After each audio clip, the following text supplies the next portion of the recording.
Hoy vamos a hablar de un tema que yo creo que desconocen muchas personas y no me refiero únicamente a los turistas que vienen de visita a la ciudad, incluso las mismas personas de Barcelona que viven aquí desconocen todo este proceso de medievalización que sufrió el centro histórico de Barcelona durante los siglos XIX y XX. Es decir, cómo el centro histórico fue transformado para que pareciera más antiguo o gótico de lo que era antes. Este tema puede llegar a ser un poco polémico, despierta posiciones contrarias, incluso personas que participaron de estas mismas transformaciones, como el arquitecto del Pont del Bisbe, Joan Rubió, llegó a decir: en el barrio gótico no hay más de 6 casas que con buena voluntad pueden denominarse góticas. En este video vamos a contar un poco por qué se puso en marcha este proyecto, digamos que con qué objetivo se hizo esto, y al final vamos a mostrar un par de ejemplos con sus fotografías, un antes y un después, bastante impresionante de algunas de las zonas más emblemáticas de la ciudad.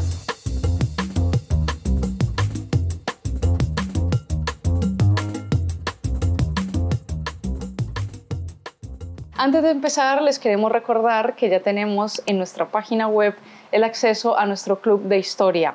El próximo mes empezamos ya con nuestra primera actividad, que es el club de lectura online.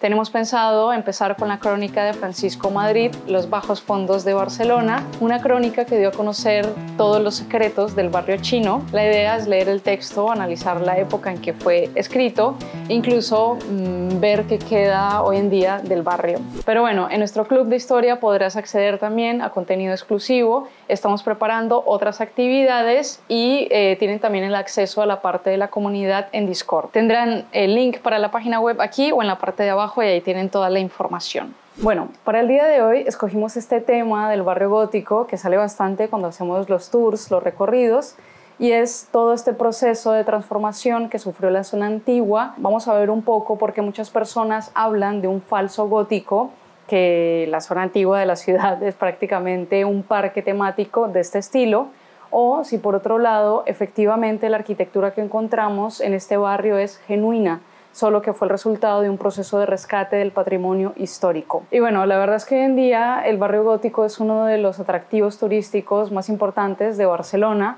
Cualquier persona que camina por estas callejuelas estrechas, adoquinadas y con un ambiente tan antiguo se queda pues realmente sorprendido. Barcelona es una ciudad totalmente cosmopolita, pero en esta zona de la ciudad parece que el tiempo se hubiera detenido en plena Edad Media. Pero siendo totalmente sinceros, esta visión un poco romantizada del casco antiguo es algo que tenemos hoy en día. Si nosotros hubiéramos visitado Barcelona, digamos a principios del siglo XIX, tendríamos una opinión totalmente diferente, ya que en esta época la zona de la ciudad pues era un poco desastre. Era una zona oscura, algunos edificios estaban degradados, además que estaba muy mal comunicada. El gótico era una especie de laberinto sucio que no llevaba a ninguna parte. Las autoridades de la ciudad fueron probablemente las primeras en reconocer esto.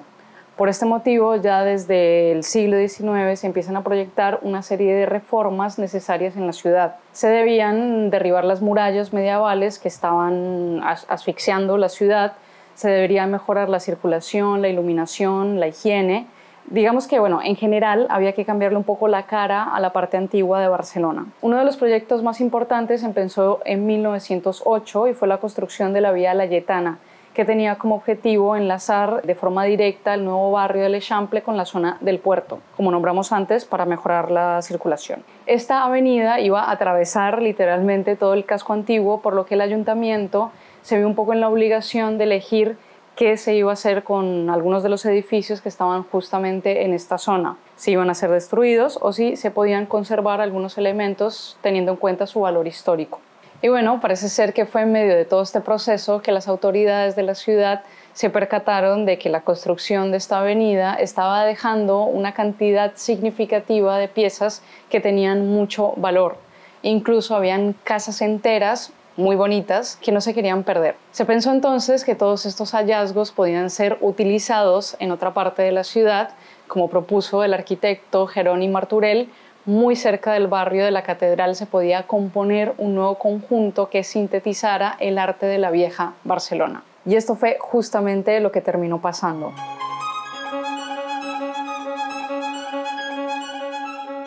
Desde el gobierno se puso en marcha un proyecto de monumentalización historicista. La idea era embellecer toda la zona que rodeaba la catedral, que en esta época, por cierto, se llamaba Barrio de la Catedral, o sea, no se llamaba Barrio Gótico. Pero bueno, el caso es que se utilizaron todos estos materiales góticos que nombramos antes, como eran ventanas, tribunas y frisos, que sirvieron para decorar algunas fachadas puntuales del barrio. Luego se identificaron los edificios más degradados, los cuales fueron derribados y reemplazados literal por casas enteras que fueron trasladadas piedra por piedra desde la nueva avenida. Y por último, un poco para terminar de completar el estilo del barrio, se prohibió el tránsito de coches, o sea que ahora sería totalmente peatonal. Se sustituyeron los adoquines y se reemplazó las vulgares lámparas del alumbrado público por farolas artísticas del más puro estilo. Citando las palabras del político Ramón Rucabado, se debía hacer una rehabilitación de todo el entorno de la catedral, creando un barrio de inspiración neogótica que, y abro comillas, sería como un estuche precioso que custodiaría las joyas riquísimas de Barcelona, la catedral y el Palacio de los Reyes. Todas las calles, incluidas en el perímetro, debían ser devueltas al estilo gótico catalán. Este proyecto empezó en 1887 y en 1912 con la reforma de la fachada de la catedral y concluyó con toda la monumentalización del barrio aproximadamente entre 1927 y 1970, que en realidad fue un proyecto bastante largo y al final incluyó prácticamente gobiernos de todos los colores. Pero bueno, en cada una de las etapas la política fue la misma: recuperar todo lo original que había, lo que podía se trasladaba y luego algunos edificios se iban a reconstruir, siendo además el gótico mayoritariamente el estilo a resaltar. Y bueno, ¿cuál fue la motivación detrás de toda esta transformación? Lo primero que voy a decir es que este proyecto de transformación no es algo que haya hecho únicamente Barcelona. O sea, tenemos ejemplos de muchas ciudades que realizaron este mismo proceso con sus monumentos y edificios más emblemáticos. No vamos a hablar de esto en el video, pero hay muchos ejemplos. Además, pues que es imposible pretender que los edificios, después de que ha pasado tanto tiempo, hayan logrado mantener de alguna manera su forma original. Por lo que muchos centros históricos han necesitado justamente de este proceso. Lo curioso es que durante muchos años la transformación del barrio gótico había sido el secreto mejor guardado de la ciudad, hasta que se publicó la tesis doctoral de Agustín Coppola, que fue quien abrió pues esta pequeña caja de Pandora al poner en tela de juicio la autenticidad del barrio. Que por cierto, la tesis doctoral la tienen pública en internet, aunque también existe este libro y un artículo también. Es una investigación muy interesante que de hecho utilizamos para la realización de este video. Un poco la tesis que defiende Agustín es que todas estas reformas urbanísticas responden evidentemente a un interés por embellecer el barrio gótico y volverlo pues mucho más atractivo al turismo, aunque en su investigación explica cómo todo este proceso fue también una reivindicación que se hizo de la identidad catalana a través de los monumentos históricos. Según Agustín, desde finales del siglo XIX, ciertos sectores de la burguesía catalanista venían indagando sobre la historia y los orígenes de la nación catalana. Estaban buscando en el pasado ciertos elementos o signos de una identidad colectiva con los que los catalanes se pudieran sentir identificados. Y bueno, parece ser que estos círculos intelectuales de la burguesía encontraron estos signos justamente en la Edad Media, momento en que ubican la génesis de la nación catalana, además que sería también pues la época cuando Cataluña había alcanzado su máximo esplendor a nivel cultural y económico. Es por esto que el centro histórico de la ciudad debería ser un reflejo justamente de este pasado glorioso. Digamos que reconstruyendo todos estos edificios estaba casi que reconstruyendo también una identidad propia.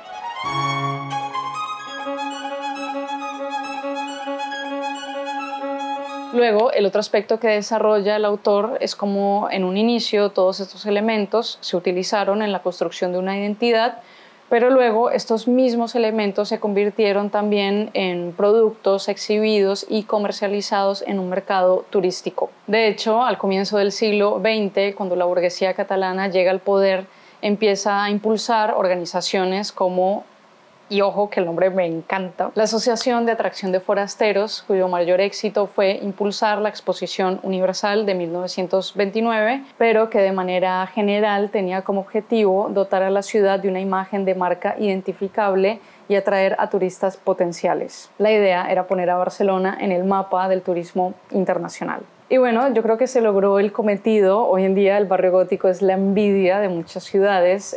Cualquier persona, sea local o visitante, y que recorre las calles de la zona antigua queda genuinamente impresionada.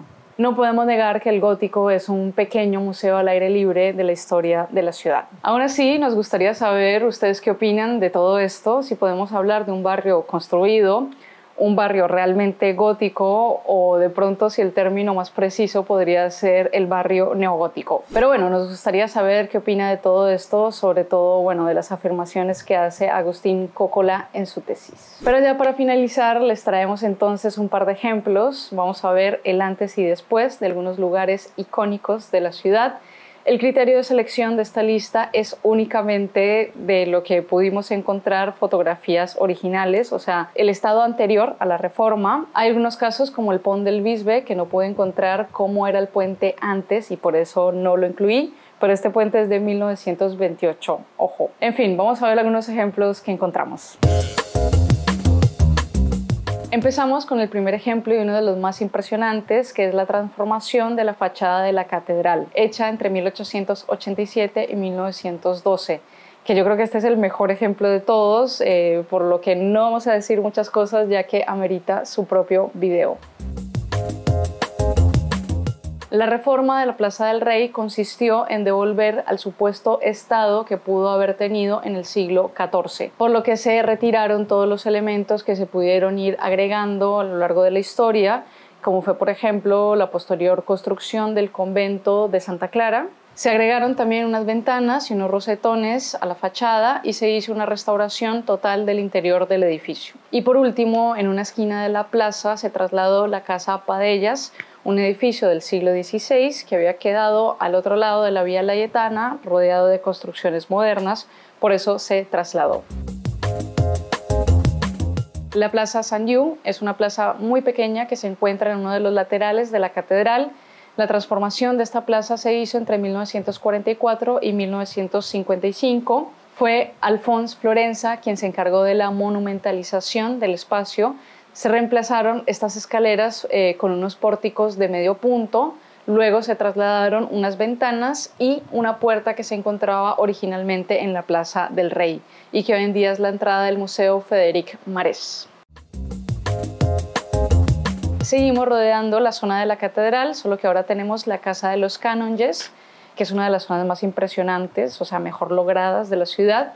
Pero bueno, esta renovación fue hecha en 1927 y estuvo a cargo de Jeroni Martorell, quien realizó una restauración del edificio. Intentó recuperar el aspecto primitivo del edificio, devolver el estilo pues, de casa catalana que debió haber tenido en algún momento. Y por último, una de mis zonas favoritas, en esta plaza, detrás de la escultura ecuestre de Ramón Berenguer III, tenemos exhibida una parte de las antiguas murallas de la ciudad, junto con la capilla gótica de Santa Ágata. Pero fue entre 1959 y 1964 cuando se derribaron todas las casas del siglo XIX que estaban ubicadas justo en esta zona. Que bueno, creo que es difícil imaginar que justo en esta parte de la ciudad pues antes había gente viviendo. Esta fue la selección que hicimos, este fue el video también, espero que les haya gustado. No olviden suscribirse al canal si les gusta el contenido, darle like, comentarios y también no olviden la parte de donaciones que lo tienen en el botón de abajo donde dice gracias. Pero esto fue todo por hoy amigos, hasta la próxima. Adiós.